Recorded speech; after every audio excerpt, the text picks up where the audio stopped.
Ladies and gentlemen, in this Red Gaming Technical video, we're going to be taking a look at Nvidia's Geforce 700M family. Now, obviously, this year we're going to be seeing some launches of other various chips as well, including Intel's Haswell.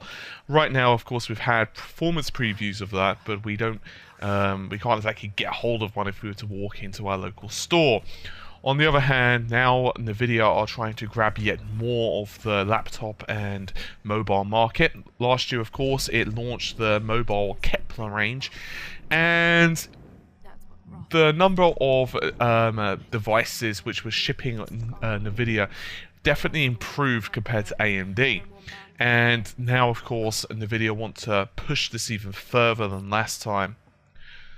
So, if you guys remember the 500M launch, things are very similar in this case as well. Things are a little bit faster and things are a little bit cooler. However, it does seem that they're going to be sticking with the 28nm process.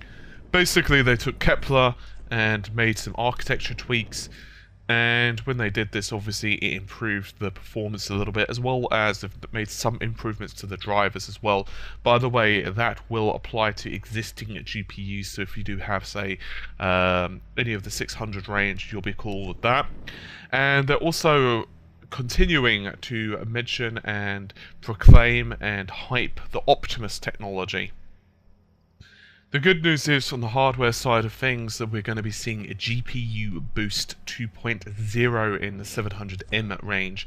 Now, if you're unfamiliar with this, is exactly the same technology as what is found in GeForce Titan, although there is some specific tuning for the mobile platform as opposed to desktops.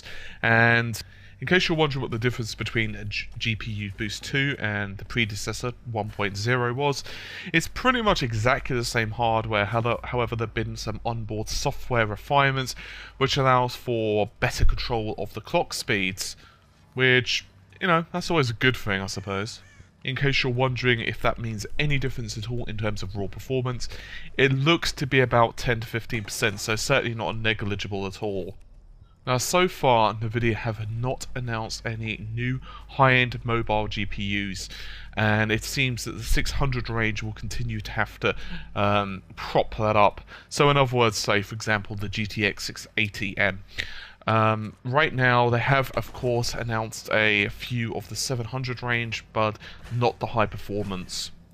So, when can we expect to see a high performance part? If you are indeed waiting and wanting to buy a new laptop, and you don't want a lower performance or a moderate gaming performance, and you want the best, well, probably before the end of the year, most likely, but there hasn't been a set date.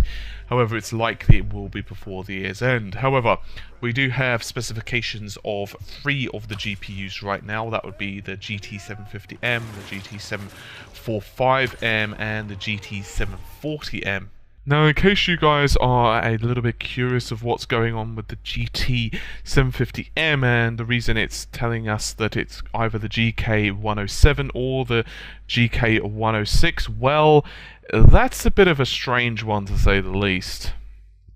The 750 is very similar to the other ones, as you can see on screen, with 384 CUDA cores, 128-bit memory interface, but it seems that the 750 is using a different core, which would be the 106. Now, the best way to explain this would be that if a GK106 core chip has too many defective cores, it will be likely ending up in a configuration that's pretty much the same as the 107. Now, it's a possibility there will also be variants that use the 107 or possibly even the 208, but Nvidia won't at this point confirm or deny this at all. Now, the 730 and the 710 are already showing up in laptops, but obviously these represent the lower end of the range, to say the least. And certainly, of course, we're going to be seeing a much better performance over, say, the HD 4000 series, once again, as you can see on screen. But As for the higher end parts that I'm sure many of you are going to be really interested in, it seems that we are going to be waiting for a while, which is a shame because right now the GPU market is somewhat stagnant, to be honest with you, and that of course also extends onto the desktop range as well. So anyway, this has been a bit of a short and sweet video, but there's not really that much more to say. Hopefully you've enjoyed the video, and I will see you soon. Take care and bye for now.